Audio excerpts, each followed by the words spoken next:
So welcome to the Grid Exposure Art, Tech and Policy Days. This is day 3, and we have a fantastic festival program in store for you. Join Michael Sherrata's workshop on Sketching Worlds in 360, hosted by Kodame. 01 is hosting Santiago X with an interactive experience. Or join the Radical Simulation panel, exploring artistic practice through the virtual space and world building, hosted by Gray Area. Lastly, there will be a live music performance, Golem by Arushi Jain and Carly Leif, hosted by Mutech San Francisco. Furthermore, part of today's festival program is dedicated to the intersection of artificial creativity, artistic practice, artificial intelligence, and policymaking. As the official AI Meets Music Garden Silicon Valley, Exposure is proud to have curated several events for this year's Ars Electronica Festival 2020. And we'll kick off today with the opening ceremony of the Ars Electronica AI Meets Music Festival, sort of a sub-conference within the bigger Ars Electronica Festival. In collaboration with the STARTS initiative of the European Commission, this year's second edition offers deep insight into the latest AI research and artistic practice. We'll commence the AI Meets Music Festival with an opening ceremony, including opening remarks, 2 AI music performances by the Center for New Music and Audio Technologies at UC Berkeley. After that, we'll have a panel discussion on how to tame technology and create a global framework for tech regulation, featuring distinct policymakers from Brussels and California, as well as trailblazing technologists and interdisciplinary artists. AI Performally Teaches Tsunami will play on the Spring Spire, and we'll wrap up today's contribution to the conference with a stellar panel on AI and literature. But don't miss out on tomorrow's panel discussion about AI and music, featuring OpenAI, Google Magenta, and the Ars Electronica Future Lab.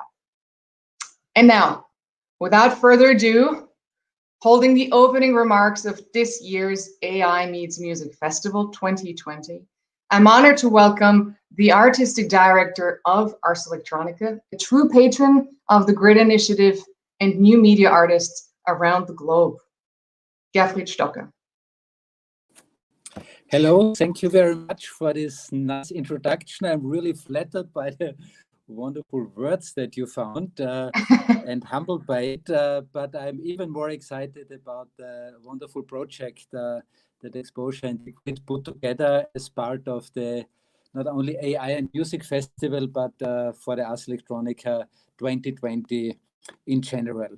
And I think before I start to say a little bit about AI and music, AI Meets Music, which is the very particular focus here, let me give you some idea of this very special situation of Ars Electronica 2020.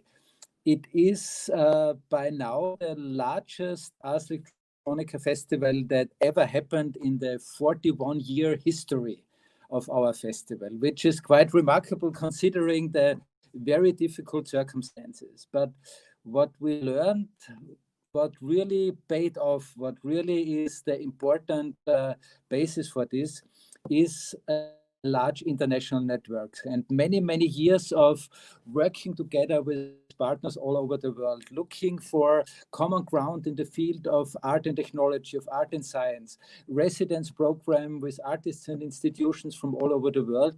This gave us the basis to put together now not just a Ars Electronica festival, but a network of festivals. It's almost like if all these 160 partner institutions, partner projects that were joining us, as if all of them are putting together, staging their own festival. So it's really a network of 160 festivals. And even here in Linz, locally, we have a much larger program that we originally intended.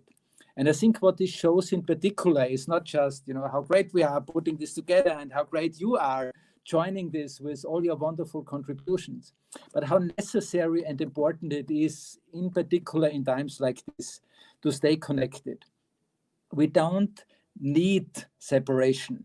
We cannot deal with this desolidarization of our societies that is going on in so many places all over the world, no matter which continent you are looking like. It is art and culture to support the cohesion of society, seeing how much energy, how much effort has been put into this project from so many partners, how excited also the audiences are, how welcomed our programs and initiatives are all over the world, is, I think, really a wonderful and exciting proof for especially this very important quality of art and culture. And I think even so, when we think about the role of science, and this is where we come when we talk about the wonderful program of AI meets music, it is this collaboration with the science area, it is this collaboration with art and culture. And even for our science, there is nothing more important than people all over the planet staying connected, exchanging their ideas, their contributions. And there is this very nice word that we all heard already in recent years, that it might be an important strategy for the future to global but to export. I think this year we are all recognizing very strong and convincing way how true this concept actually is. And all of us who are now together for this 5 days, joining together, creating together this network of festivals, are doing exactly this. We are taking care of our local communities. We are inviting artists of our cities, of our regions, and we are connecting on a global scale to exchange this. And I think in particular, when we start to think about the role and the importance of artificial intelligence, we have, I think, all understood that this is no longer just an issue of technology and science. In particular, artificial intelligence is a matter, an important matter for all of us. It is a cultural and social issue in the best possible sense. And it actually has created a much broader interest of many, many audiences, people who are not participating in the discourse of new technologies because they think this is too complicated, I don't understand it. They have their opinion about artificial intelligence. And I think this is very good because it's a movement in a certain way that is democratizing technology, not only the way how we talk and think about technology, but even more so an important thing how we're going to apply these technologies. But of course, before we start to really apply technologies, sciences, we need to better understand it. And I think this is, again, where art really comes in place and has an important role. As a field of investigation, as one of the few areas in our society where we are focusing in a very strong and intense way on the value of the humans. We're often hearing now this term digital humanity. And I think this is much more than just the humanities using digital tools. It's a new approach to make sure that these technologies are not only serving the industry, but that they are really serving each of us. And when we think about, again, artificial intelligence, one of the very important things that are going on here is that we are shifting from the age of automatization, which is the clear paradigm of the industrial age, and has been most of the time still the paradigm of our early digital age that we have. Everything we did with computers before, we are now doing with computer.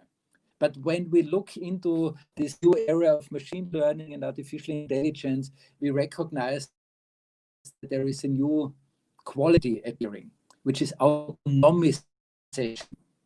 And you don't even need a very intelligent system and technology to make it autonomous, to give the system autonomous decisions. And autonomy is a really great word because it consists of auto and nomos, which means acting in your own name, acting in your own law. And so I think one of the most important things is to avoid that we hand over responsibility, not only handing it over to technology, which would be very stupid, or to handing it over to artificial intelligence, but anyway, giving away. There's a very, very nice quote from the French president. He said, there's one thing that AI cannot do, that only I can do. And this is taking responsibility. And I think this is true for all of us. And by exploring the intersections of art and artificial intelligence, we can also explore the possibilities, but also the boundaries of the technology, but also of us as human creatures, as human beings. And in particular, when it comes to this very important question, what is left for us humans? Is creativity something that is really, truly only a human nature? Or can machines also be creative? Then we start, of course, to think about creativity itself. And when we think about creativity, we recognize that this is a very important driving force for society at large. We need creative people to challenge the society. We need creative people to make further developments that go beyond what we can see right now. And all these things is in the focus of the programs of artificial intelligence meets music, AI meets music, of this wonderful program that is so nicely and strongly supported by the European Commission. And I'm very happy that Roberto Viola is also with us in this meeting, because he is actually the true mastermind of this program. It was his initiative. He gave us this challenge and said, you know, why don't you think about a program that is really bringing together music and artificial intelligence? And now in the second year of this program, we have really a lot of fantastic activities. Just yesterday evening, our time here in Austria, we had a great performance by Ali Nikrang, who developed an AI system to compose music, and he invited musicians from different countries and areas, cultures all over the planet, from chamber music to folk music to experimental music, and they all were improvising with the music coming from the AI. And at the end, it was really a wonderful concert. The audience liked it very much, and I hope all of you will like our program as well. Thank you very much for your attention and the time that you gave me to introduce our program. Thank you so much, Gerfried. As always, you set the right tone. It's very inspiring to listen to you. I'd like to introduce another person now, our second guest, but perhaps some context. With the Great Exposure, we want to envision innovative ways to connect the worlds of art, tech, and policy, so that through this regular dialogue, we might envision new ways to positively shape technology at its core. And Roberto Viola is Director General of DG Connect, the Director General for Communications Networks, Content and Technology. It's the European Commission's arm, largely responsible for pioneering models of tech regulation, where both the EU and California are seen as a global standard setter. So, but beyond that, Roberto has championed the STARTS program by the European Commission because a gifted pianist himself, he has an innate understanding of the inherent value of the arts. And he sees the boundless potential of bringing artists together with technologists, because artists can work as communicators, investigators, futurists, propagators, and storytellers. So through the STARTS program, he has become a strong advocate for interdisciplinary models of collaboration between those silos that we work so hard to bridge: art, science and technology, and policy. So here today with us to hold the second keynote for the opening ceremony of this year's AI Meets Music Festival 2020, Roberto Viola. Welcome. Thank you, Clara. Good morning, San Francisco. Good afternoon, Linz. It's really a pleasure to be in the opening panel.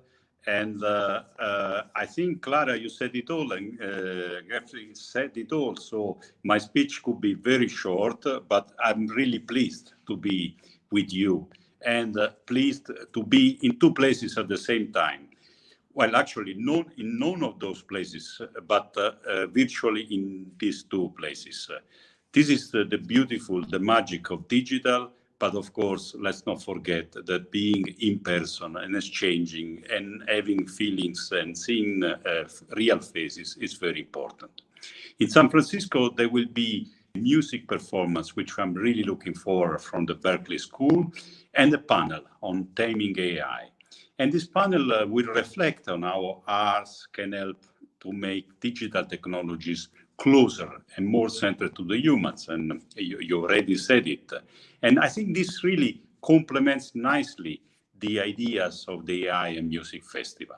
This festival explores how AI can be a friend of music, and how can music can be the friend of all human activities.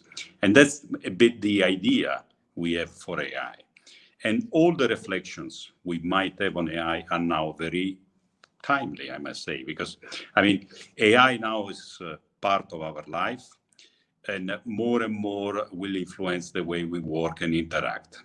And we have questions like, will AI respect our privacy? Will we keep control? Will we understand the algorithms? And that's why the European Commission has reacted to all these important concerns and put together a regulatory framework for data protection that you will know. It's called GDPR. And of course, is looking now at other issues around AI. But one thing is clear, we cannot regulate what we don't understand. That's why much more research is needed in explaining AI, in explaining algorithms, and in making sure that transparency is there. The world, and this is the reason why we're all here today, must put forward the idea of human-centric AI. A pure technology approach is something we don't want. And I think, frankly, it's insufficient. And as Gerfried has said, it's something of the past. Human-centered for us means, having technology at the center of human activities. In particular, making sure that the user can trust and accept what comes out of artificial intelligence. And this idea that humans and artificial intelligence can interact together will be a bit the leading song, if you like, talking about music, of how we should develop AI in society and the economy. We have put together all these ideas in a white paper, which we published just before the pandemic in February. We had thousands of responses to the public consultation, and I really thank everybody in the world that contributed. And we are trying to develop these twin ideas around AI, excellence and trust. We need much more investments in research, but we also need to understand how to create a trustworthy environment. That's why we have worked very much with the top-level experts in the world and created a framework of self-evaluation for companies and people that would like to understand how AI can help instead of being an antagonist. And of course, when we look at art, art is the best friend of sustainable development of technology. An art-driven approach will help reaching everybody in the world. Art allows us to understand better technology. We have invested in the past, and we have really pleased of the partnership we had through the years with Ars Electronica, because bringing art and technology together, I think it's the most simple and clear expression of human-centered future. And this brings me to the AI and Music Festival. 3 years ago, when with Gerfried, with other friends, we kind of decided that this was a crazy adventure to enter in. Actually, Ars Electronica was already a little bit experimenting the idea of using arts and especially music as a signal. And I remember at that time, the title of the festival was AI, the Other Eye. And this continuous quest for finding the interaction between arts and humanity led us all together to have this passion to develop something a bit unique in the world, which was at that time the first AI Music Festival. And I must say, scientists have always been fascinated by music. Alan Turing, the godfather of artificial intelligence, or the father, as you like, created the little machine that could replicate 3 melodies. And of course, musicians likewise like to play with AI. The AI and Music Festival that we are having explores this fascination, scientists and musicians together. it invites to listen to musical works. It also invites to listen to AI, listening, I mean, to the algorithm. And this is really, I mean, the way we put creativity and technology together. I must say that recent studies have shown that musicians quite like AI. And they think it's a kind of a new instrument in a way to play with. And music is the ideal laboratory to explore the relationship between AI systems and humans. And this we must continue. And last year, we did here a bit of a glimpse when we heard the 10th Bruckner Symphony completed by AI. But was it just completed by AI? Well, actually, very skilled musicians have to bit take by hand AI to make sure that the orchestration would support what AI had composed. And the result was really interesting and in a way breathtaking. Maybe, I mean, not because we can say everything is top level like Bruckner would have composed, but this idea that you can really have a fusion between artist and music and algorithm was quite something unique. And frankly, I think the first solid concrete application of AI, we are of course already seeing in many, many professional applications, but it's in music teaching. I think in music teaching, AI can allow tutors to actually go with pupils in the journey of music. Of course, nothing replaces hard work and really a difficult path to learn an instrument. I mean, pupils should not be fooled. But at the same time, teaching with AI will be much more interactive. The performance that is immediately after this introductory session, it's from the Berklee School of Music. And the initial idea was actually to be something on that would have been on the cell phones of people being live. But I mean, we can also enjoy it in streaming. And here is the idea. Internet as the resonant body for music. This is also a reflection that I like to make with you. I mean, and the role of internet in diffusing all sorts of music. And it's a little bit what is at the center of this idea of time in tech. And we reflect the impact of technologies in our society when, I mean, you look at the fusion of AI, internet, music coming from all corners of the world. And independent of the practical goals of what we want to achieve with the festival, I admire the magic around this. I admire the capacity of Ars Electronica to organize this festival online. And I admit that I will really miss the presence and I will miss the magic of the San Florian Monastery. Last year, we heard in the monastery spectacular performances by artists. And let's really hope that next year we'll all be in San Florian, again, listening to the magic of music. Thank you very much for your attention.